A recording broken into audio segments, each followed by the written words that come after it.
Hello and welcome back to the next One Piece review and discussion. We are here at almost probably the end of Kuma and Bonney's backstory and where it's all going to build up to, leading right back into where we had left off at Egghead. Because it has been a couple months now since last we saw Bonney stab St. J. Garcia Saturn, and there was that whole fiasco starting, the whole Marine like charge on Egghead. They were like holding off the Straw Hats trying to escape.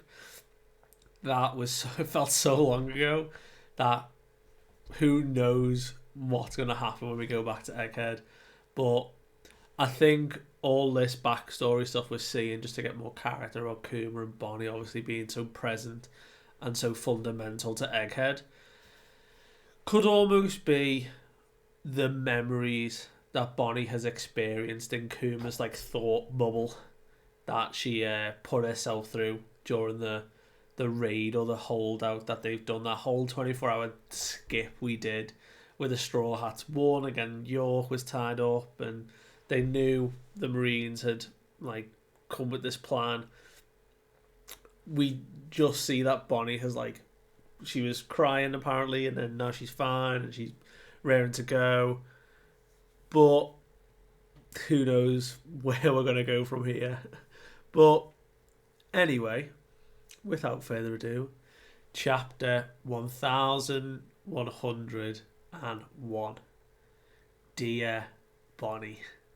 What a lovely title from Oda this is. And we don't get any cover story this week because we actually have a colour spread dedicated to Vegapunk himself and the satellites. And I think this is really nice because I don't believe anyway, it's till January Egghead like really starts, like Island, and we see Lilith for the first time and everything.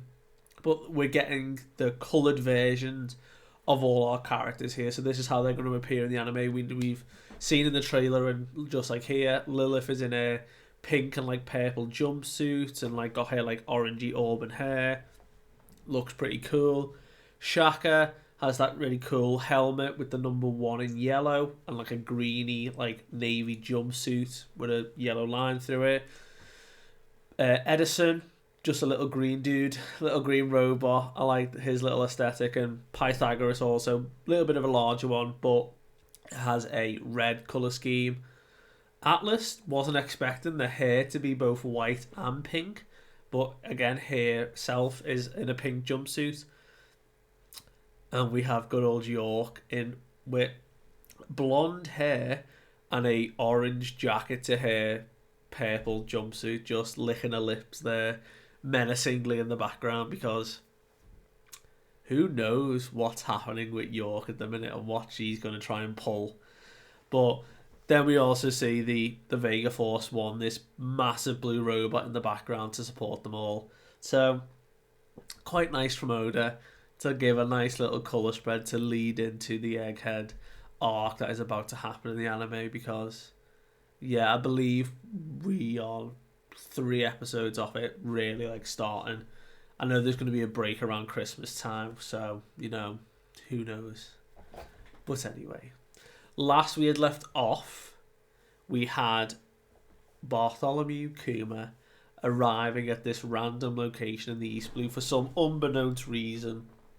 Who know why he was travelling to this island of all islands. But there seemed to have been a connection, because it was the Goa Kingdom. He was going to the island where Luffy currently is as a child. And we have the title box. We are 3 years ago at Mount Kalubo in the Goa Kingdom in the East Blue. And there is a giant foot reaching into the sky. And we have Gum Gum Axe in action from a 16-year-old Luffy. He is slamming down into the ground and just shatters it, and debris flies everywhere. And Kuma is just watching through the tree line, just observing. And we see the alligator and tiger just petrified. The animals of this island that Luffy is just terrorizing now and training are frightened of him. And we see that while Kuma is observing this, he is in a flashback on Dragon's ship, talking with Dragon in the prescribed revolutionary dark cloaks that are handed out. You know, when you sign up, it's like, right, you now wear these dark cloaks around. It's like the starter bundle to like mask your identity, I guess, is apparently a thing. But nevertheless, Kuma has worked out very astutely that whenever they were in the East Blue, for some reason, Dragon was very familiar with this island, had a bit of a connection. And Kuma says that he went to, go stretch his legs earlier before this meeting. He went for a walk and found on the outskirts a very remote village, and a very young boy was there. And before Kuma can finish his thought or what he was saying, Dragon just butted in. It's like, look, if you're going to keep talking to me about this, you may as well just kill me now. And Kuma's like, what are you on about? Like, what do you mean? And Dragon's like, look, a child is their parents' weak spot. And Kuma's like, wait, what? And now we've got this mirroring of Kuma's deep affection for Bonney and being her dad and looking after her and sacrificing his entire life, his entire personality, his free will, everything he's given up to give Bonney a chance. And almost all of a sudden it's now clicked the extent that Dragon's going to. And he's left Luffy on this island so he can go off and keep him safe and go and explore and become a member of the revolutionaries, to be a leader of the revolutionaries and try and change the world to make it a better place for his kid. So a very interesting dimension to Dragon, because he's been this mysterious, elusive character that we don't know too much about. We're getting drips and drabs, but here was a definitive moment of Dragon does seem to still care about Luffy and wants something for him, wants to leave the world better. And he knows that if his enemies found out that when Luffy was a kid he was Dragon's son, that could have been a real problem for Dragon, because Luffy's his weak point. But Kuma very quickly and very acknowledges, he's like, right, I'm sorry, I will forget what I saw. Could be taken in two ways, because it could be Kuma saying, yeah, mum's the word, not going to say a thing, and has the loyalty and respect. Or does he genuinely mean, I will pull out the memory and forget that I ever knew that your son is on this island, so that the world government would never know. That would be mad. But again, Kuma's not talking, he's just watching Luffy. And we see Luffy in his own monologue to himself, oh, what an awesome finisher move that was. That's going to get saved for his super strong enemy. After I set sail, I get myself my crew, because I've got to be ready for when someone tries to take them away from me. I won't let that happen. And I think that's a tough one, because we're getting that little, Kuma's the one out of the entire storyline so far over the coming 3 years that we see in One Piece. Kuma is the one that is going to split the Straw Hats up. And I just think that's really subtle from Oda to be Luffy's yeah, if anyone ever tries to take my friends, I'm going to deal with them. I'm going to give them this gum axe to the face. We know he does this in Arlong Park. He uses it very quickly and very early on, but he finishes the fight against Arlong with it. So it's nice to see those moves he was pulling out, he's trained with. He has this imagination. He's grew up training and making these moves to then use them against these super strong foes. And it's just really cool as well. The crocodile and tiger are just absolutely petrified, and Luffy's oh, you don't have to worry, I don't eat wimps, I won't go for you guys. But we see that Luffy senses or hears someone off to the side. He hears like ringing, and as he looks around, Kuma disappears. He uses devil fruit and he pops out. So he was hearing the transponder snail going off. And Luffy actually says, weird. There was a feeling just now, like it gave me the chills. Bit of foreshadowing, or maybe observation, slightly kicking in a bit. It would be very low level at this point, but he is training. But Kuma leaves, sets off, and Luffy kind of finishes being like, "There's some tough opponents still left here. I'm gonna whoop them all before I set sail." But the next part is Kuma like dealing with like the Marines like problems. So they're like, "Look, pirates have just destroyed this merchant ship. Go and deal with it." And Kuma, still with his own free will at this moment, is like, "We're gonna get these wounded to the nearest hospital. I'm gonna go ahead. I'm gonna make sure the rest of you are like safe, and you're gonna follow me. Like, we're gonna make sure you're safe first." And they're like, "Kuma, like, what are you doing? Come in. Kuma, like, can you respond?" So even though he's a warlord at this point, he is still not completely obedient. As much as he is following orders as he promised, he's still taking certain matters into his own hands. But he then hunts down the pirates. Doesn't attack, it just makes them turn themselves in. They hand over all the treasure, and we get one of the first letters in this chapter to Bonney. It says, "Dear Bonney, the world is full of beauty, and all those picture books, all the things we read, the photos, doesn't do it justice. Like, just what the world holds." And he says, "I can't wait to see, your bright smiling face when you see them all." And it's just a super like heartwarming moment. Like we see the poet that is Kuma writing these like really heartfelt letters to Bonney. And we come to the Sorbet Kingdom where it's like, "Is it here yet? Here yet? Is it here yet?" And it's just Bonney annoying people and then opening like the letterbox, waiting for a letter to show up. And she's desperate because, from what it seems, Kuma hasn't sent a letter yet. She's like, "Look, Dad used to write a whole bunch of letters. He said he would, but we've not had any." And Queen Dowager Connie is there saying, "What? One will turn up sooner or later, you'll see Bonney." And lo and behold, we see the delivery seagulls, dropping in the daily paper, and Cypher Paul Agent Alpha picks it up and looks and is like, "Oh, what have we got here?" A newspaper. Oh, and another heartwarming letter. Wow. Just you mind putting that through the mailbox for me? Pass it to another agent, and as Bonney is ecstatic about a letter, we just hear that, "No, it's only the morning paper, Bonney. There's nothing else here." And we see that Alpha's still holding the letter in her hand, and it's like another one.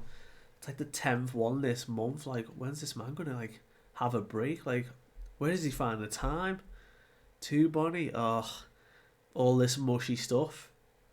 And begins to just rip the letter apart, which we could probably see this coming, of course, that they are not going to let any correspondence between Kuma and Bonney happen. The reason these agents are here is basically just to keep Bonney on lockdown and to keep Kuma away and no contact. So the final like lines of this letter say, "Look, like, you're probably sick of me saying this, Bonney, but I love you so much. I'll be sure to write again soon and like keep in touch." But at the end of that letter, we come over to Bonney playing Jenga inside the church and like having fun with all the other residents, and we see that she's playing with Gyogyo, and she wants to fight him, and she just immediately inflates herself to be super buff, like we've seen Luffy do. Like, she grows like muscles, she's huge, like a wrestler, she's massive, and she wants to spar, she wants to fight, because that's what she's probably been doing. And she's ready to fight Yo-Yo. Alpha walks in saying, "Oh, Bonney, it's time for your medicine." And Hyogo is out. Like, Hyogo is done. He's on the floor, and Bonney's just a child against Sat. And Alpha's like, am I imagining? Or was Bonney just like, she was just huge a minute ago, wasn't she? Like, what the hell's happening? But she feeds him this bitter medicine, and, you know, he's like, Hyogo's talking to Connie, and it's like, look, are we hiding Bonnie's abilities here? Because we've never seen Bonney do this. Bonney has, like, aged people up or aged people down. We've seen recently in Egghead, she's doing like these distorted attacks where she like imbued the staff, or she was imbuing like the lead pipe and trying to hit someone. She was doing these different attacks, but we've never seen her physically alter herself to become bigger. We've seen her age herself to either mimic Queen Connie or to be the 26-year-old Jewelry Bonney we see in current story. But we've never seen her do this type of move before. So this is completely new to us. Connie even says, you know, a talented hawk sometimes hides its claws, you know, we've got to be safe. So pretty big setup here, and wait till the end of the chapter. But side point, moving on, we have Vegapunk having built a functioning lab now at Lab 8, almost ready to be called Egghead. And we see that Stussy is commenting on how far he's come, saying, I can't believe you've done it, like, look at this place.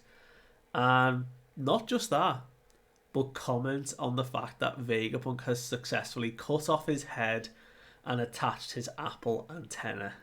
Yeah, 3 years ago is when Vegapunk is now having the apple on his head, and the brain is ready to become the floating island thing that we see in Punk Records. And he even says this, he's like, look, all that's really left is now to lift my brain and the lab onto those island clouds, and, you know, everywhere is going to be holographic.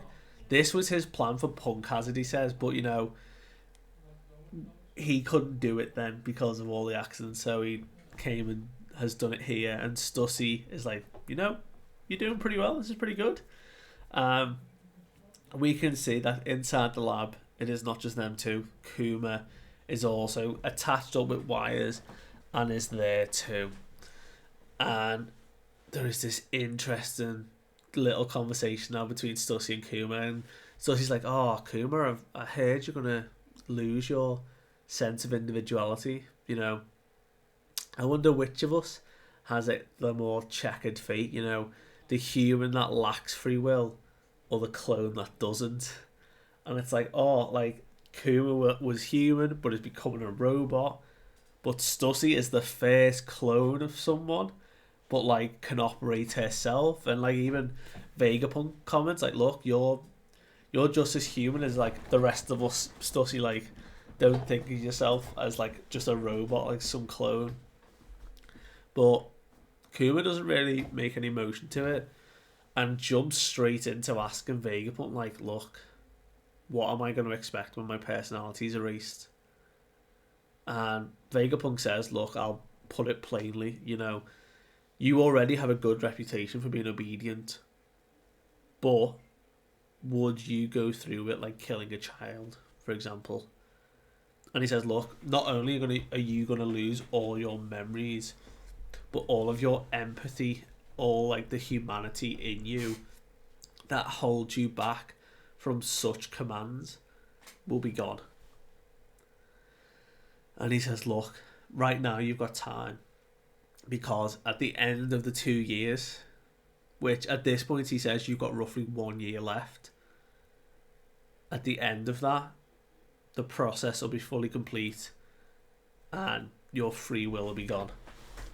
So Kuma's got 1 year left, and Vegapunk's still going through, like, still moving through on fulfilling this, because obviously Kuma wants it done, it's protecting Bonney, but 1 year. So he is sitting with the fact that his time's running out. And without even a hesitation, Kuma picks up and starts writing another letter. And even Vegapunk's like, another one? And he's like, look, I'm going to keep writing until I run out of time. Bonney deserves to know how I feel. And I want to send her a whole lifetime of love before this year's over. And Susie's like, oh, how cute. How cute is Kuma? But we've now got Bonney almost turning 9. So, of course, this letter is to do with a happy birthday to Bonney. And he's like, look, I don't know when you'll get this, but happy birthday, I'm back with Vegapunk. Things are busy, and we don't get the rest of the letter because we cut to the celebrations in the Goa Kingdom for Bonney's birthday. They've baked a giant pizza because I think from all times at Egghead, she has now got a love for pizza. It's like such a comfort food for her. And the party happens, and while everyone's asleep, we see that she's still waiting for a letter of Kuma. And she's just devastated that he hasn't written. And he still doesn't. 6 months pass. And we see that back in Baltigo, the Revolutionary Army HQ, Sabo, Dragon, and like other members, it must be, are talking about the fact that Kuma has just come in and saved them again. They say, look, our backs were against the walls, we should have died. But in the last minute, Kuma swooped in, saved us, and left without saying a word. Kuma is distancing himself, and even Dragon says this. They're like, look, we gotta respect his wishes. He has his reasons to keep us in the dark. We just gotta leave him to it and be grateful. And at this point, Bonney is all better. The jewels have gone. She's finally cured. She's ready to go outside, and Alpha comes in and is like, whoa, Bonney. You're under supervision until your 10th birthday. That was the rule, We've got to keep a close eye on you. And she's like, why are you lying? Vegapunk said after a year, it's been a year, I'm able to go outside. But we see that Connie is very wise and has used her time and used her connections and informs everyone while they're in the church and the others are outside that Alpha and everyone else are government agents. And they're like, shocked. And she's like, yeah, look, they let slip while they were in town, They were getting drinks and it's out, And apparently your disease, Bonney, is being cured for a while now. So, not looking good. But Connie puts it a different way. She says, look, we're missing something. Why would they keep a perfectly healthy young girl trapped inside for another 6 months? Something's not right. And what's even more suspicious now is that not a single letter of Kuma's is here. Kuma would not go this long without having sent a single letter. And even Bonney realises now, she's like, yeah, no, something's up. And this is where Connie's grand plan comes in and says, look, I've sorted everything. Gyogyo and the others are already at the port, Bonney. You are going to sail out to sea and you're going to find your father. We can do this. And we see that Connie leaves, says bye to Alpha and is leaving. And we see that she's saying, look, Gyogyo and the rest of them, they're not the average fishermen. They're actually a really strong pack of hooligans who can actually hold themselves when you wait to see them in action, because they're actually going to back you up and help you find Kuma. But we see that it's not Connie leaving. It is Bonney disguised. We know that she's done this before and she's clearly had more practice now. And Bonney, for the first time in 9 years, takes her first steps outside. She takes in all the grass, the dirt, the sky, the sun. She's absorbing it all. And we just see everyone watching through the wooden shutters that been barricaded that kept the light out for this whole time. They removed one of the panels and they are watching this miracle happen. They never thought they would see the day that Bonney is allowed outside. And she just rushes off to the port. She sees Gyogyo, Tots and Potato, and they're already at a ship that has been designed like a pizza.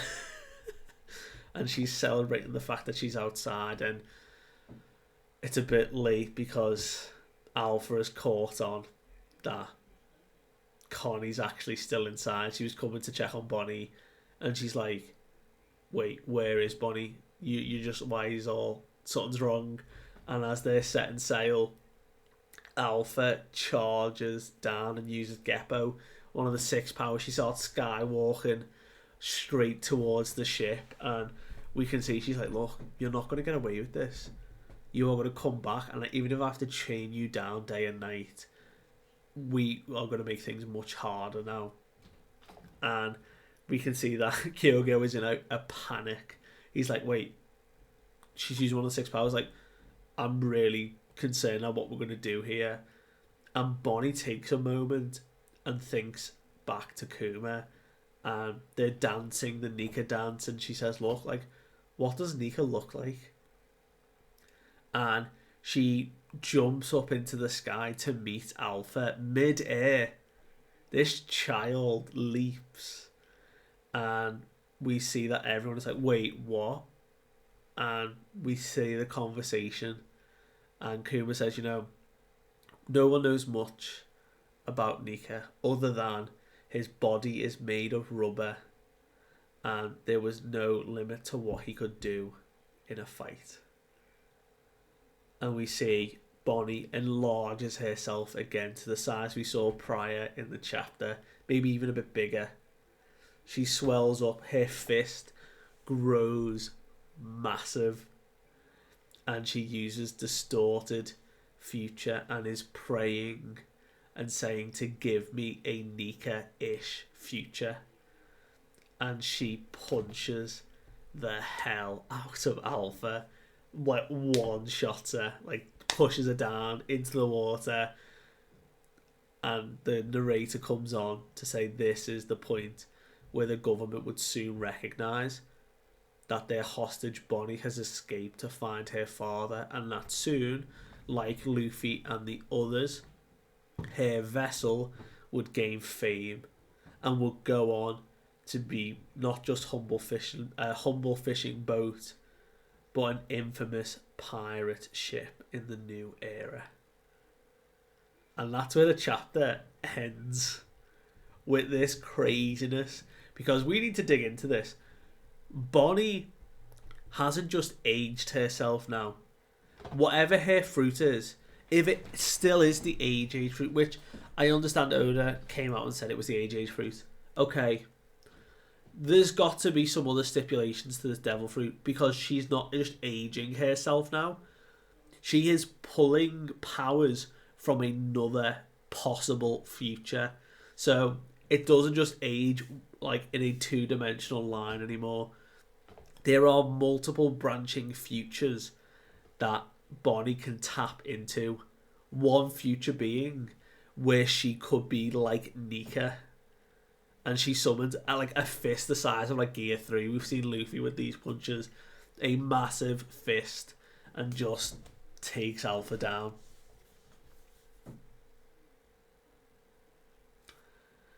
This devil fruit is nuts now. Like, with this confirmation that Bonney has the ability, mind you, this was 3 years ago.